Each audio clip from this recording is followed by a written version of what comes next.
Hi everyone, you reach Chronicles of the Gray Hair Diva. If this is your first time, welcome. If not, welcome back. For all of you out there, hit that subscribe button and the notification bell so that every time I upload a video, you will be notified. Hit the like button, chat with me in the comments, and when I get an opportunity, I will chat back. And share my video with your friends and family so that they can come to my channel and get to know me also.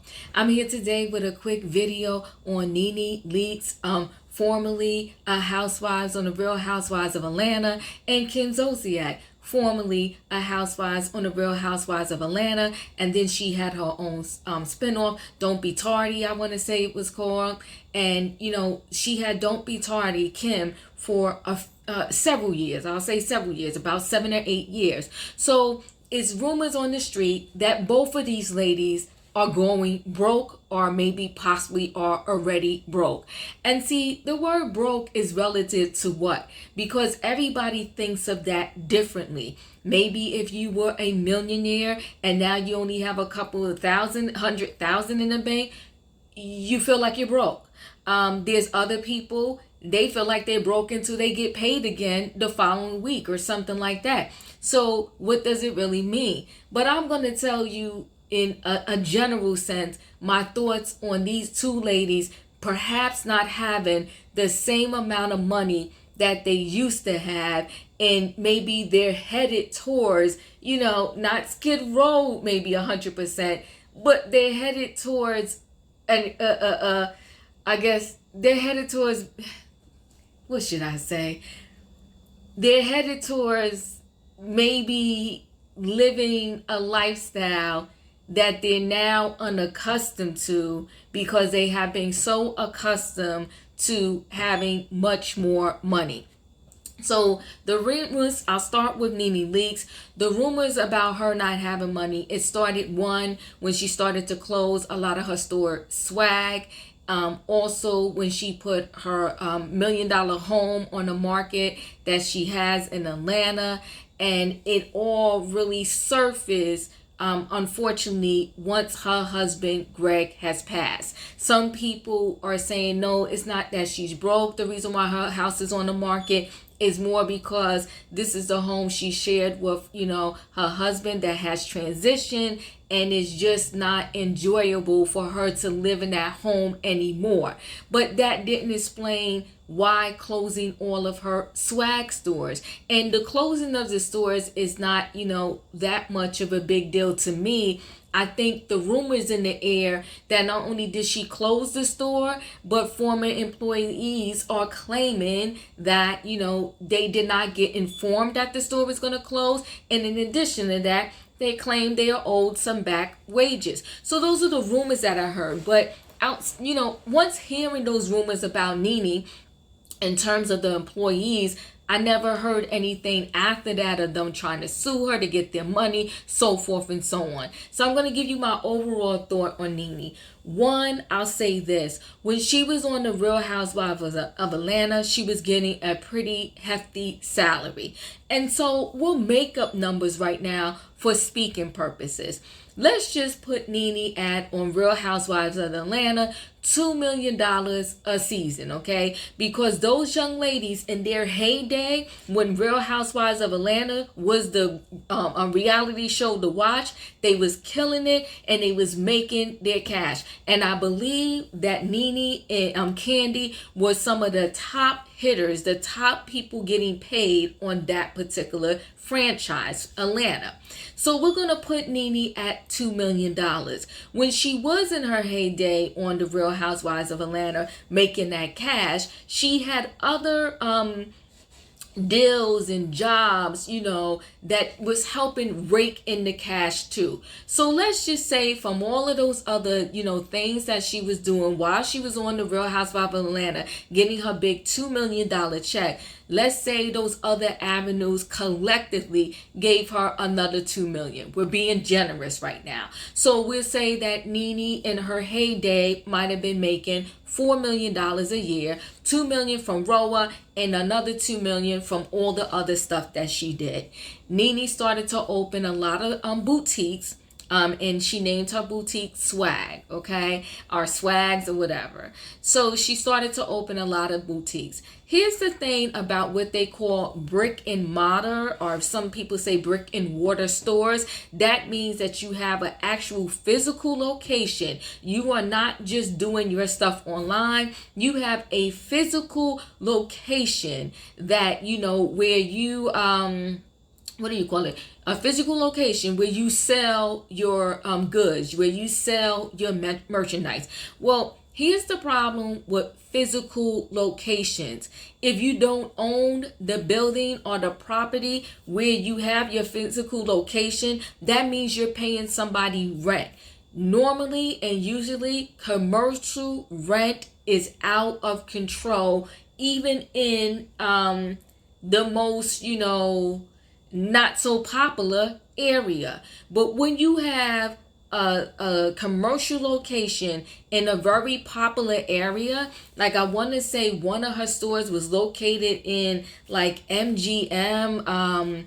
Let me just look here. It was located in a very like affluent, popular mall or area.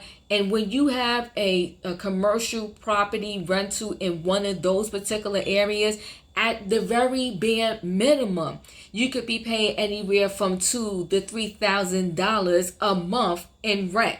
And if you have a location in some of these malls, depending upon where in the mall your store is located, the rent differs. But let's just put her in one of her locations. Let's put her at, you know, paying $2,000 a month for rent.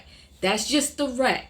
Then you got to turn on the lights. Then you need some employees. Then you have to pay these employees if they work overtime, time and a half, and holidays. Then if they're a full-time employee, you got to give them benefits. Throw all of that into the package for just one store. In one store, just to open the door every day that you have to open and pay employees, you may be out $6,000 before you even make a profit. So now every month it costs you $6,000 to run a store before you make a profit. And so at the very least, every month you would need to make at least over that 6,000, you know, 7,000, 8,000. You would prefer it be much, much higher in order to make money off of that store. The term Black Friday, I did retail. I worked retail a lot when I was younger, when I was going to college. Every time I needed a second job, my go-to job was something in retail. Why? Because a retail store would be open after my regular job closed. If I worked a 9 to 5, I had time to get off my 9 to 5, get in my car, and get to some retail store by 6 o'clock. And normally they close 9:30 at night.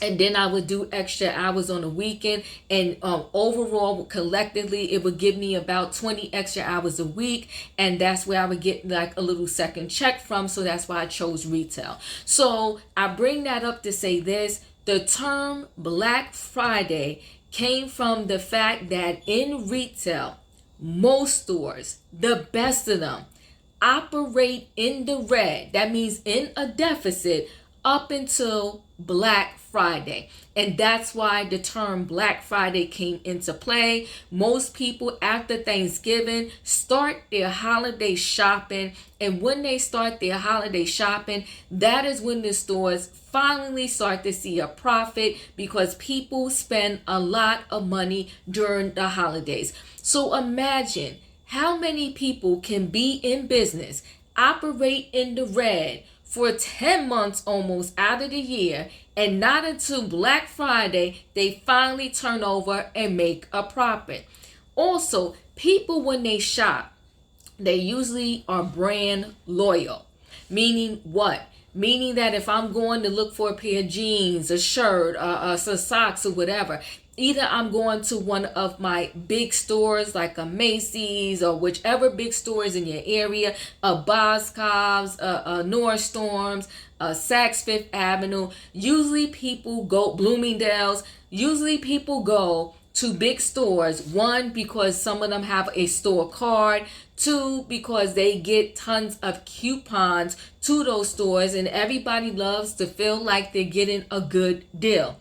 And three, normally those little boutique stores like that, people only shop there if they happen to have fell in love with that boutique, or that boutique has some specialty item that they just haven't seen anywhere else.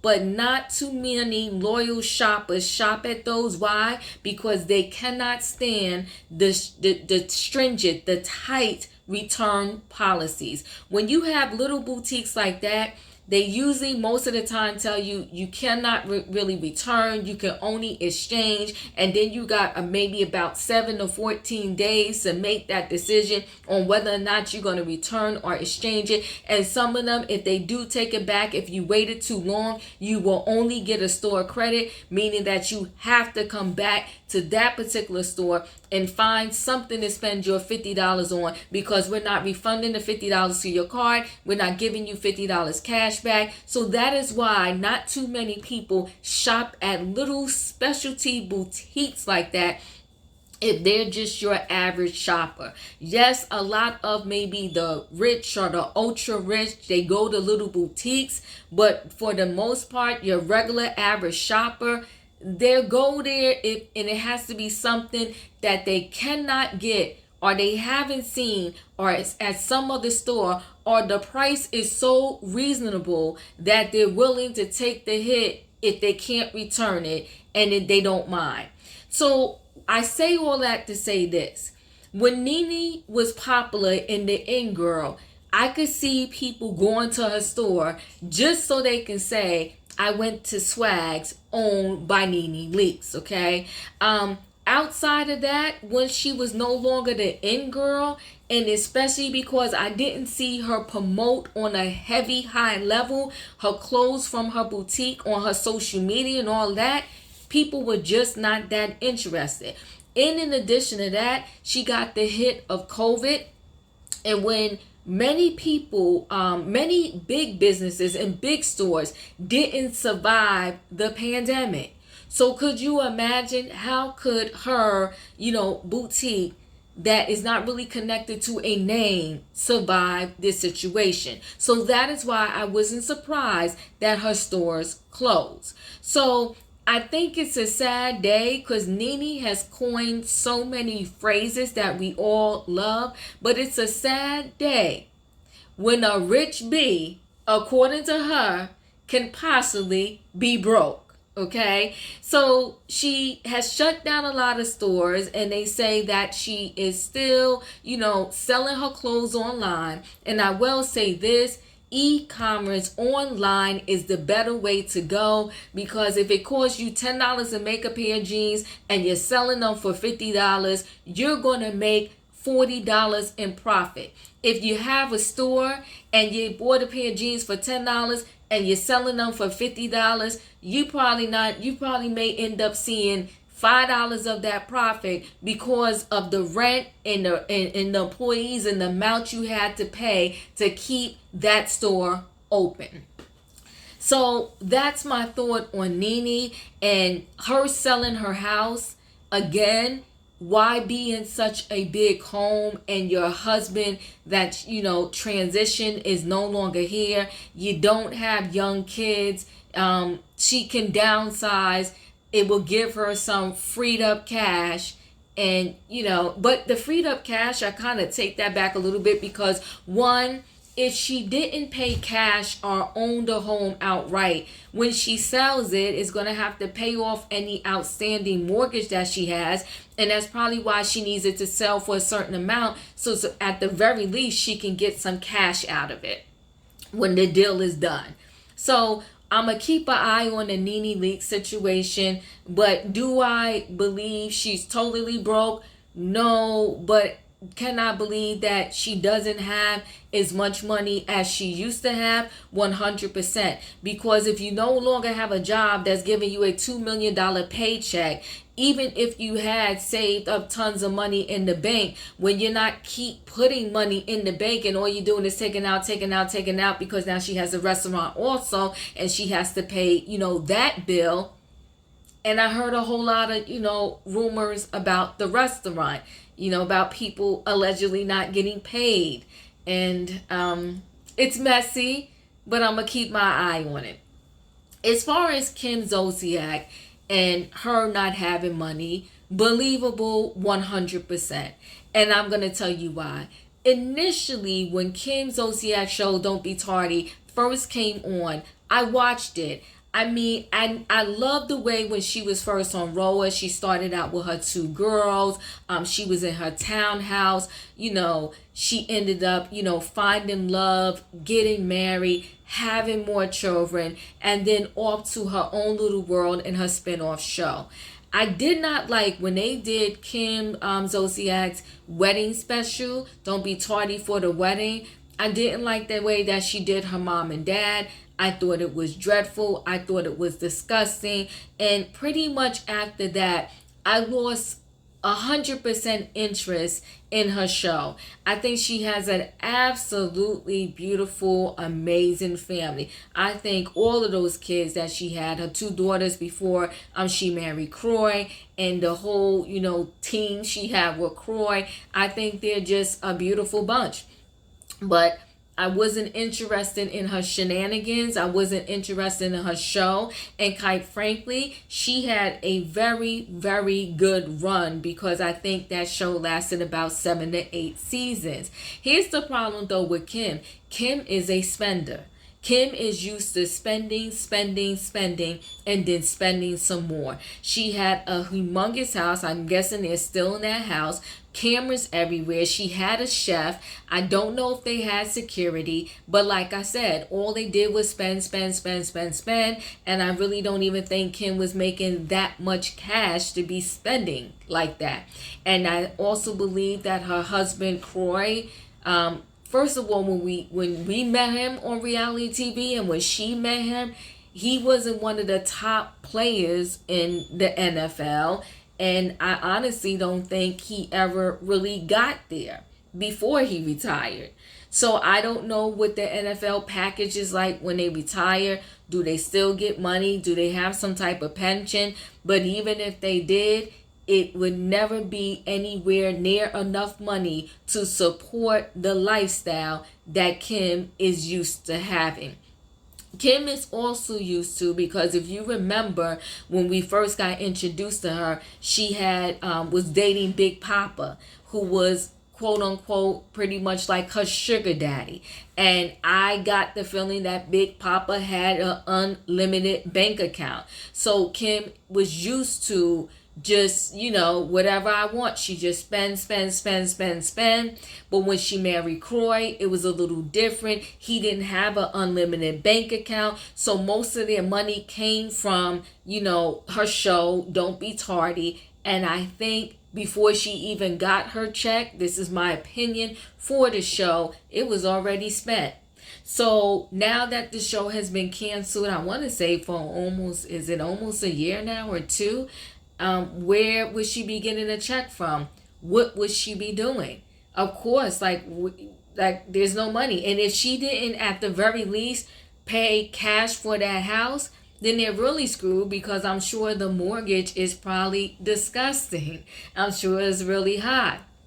So in terms of Kim and all of reality show stars, because they are reality show stars, if they don't know how to, when they're in the moment of their celebrity and their popularity, if they don't utilize it in the best possible way and really invest and bank some of that money, of course, like once their show and their gig ends,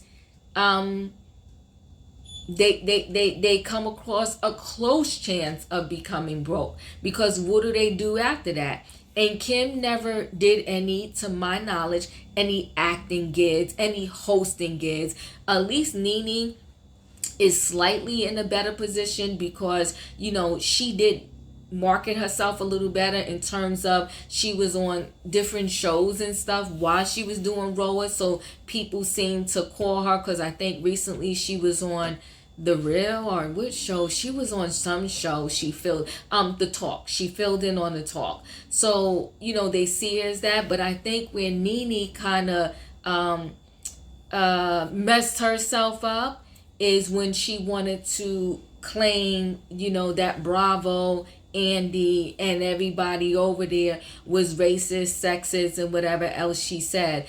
I think that just put a big dent in her being able to do too many things after Roa. But for both of these ladies, I'm wishing them well. But as I stated, is it not a crazy day when you're the one that coined the phrase, I'm a rich bee, and here it is today that maybe, possibly, and unfortunately, the rich bee and her former bestie are broke. Anyway, guys, thanks for watching. Let me know your thoughts in the comments. How do you feel? Do you think Nene's broke, or do you just think she's liquidating some of these things that could probably be sucking her cash from her? And do you think that Kim Zolciak is broke? Do you think Kim should have went back to Roa? Would she survive with on Roa with this new environment that they have it? Listen, if you broke and you got no other job, then I would say, hey, go back to Roa. I mean, right now with Roa and a lot of these reality shows, I think people are getting tired of the same old, same old. In addition to that, I think people are getting tired because they're feeling like not only is it staged, but it's like overly staged. Where before, I think most of us felt like it was truly reality, and that's why we fed into it a little bit more. But I think people are getting tired. So who knows? But guys, thanks for watching. See you in the next video. Don't forget to chat with me in the comments, and when I get an opportunity, I will chat back, and hit the like button. Talk to you soon. Bye.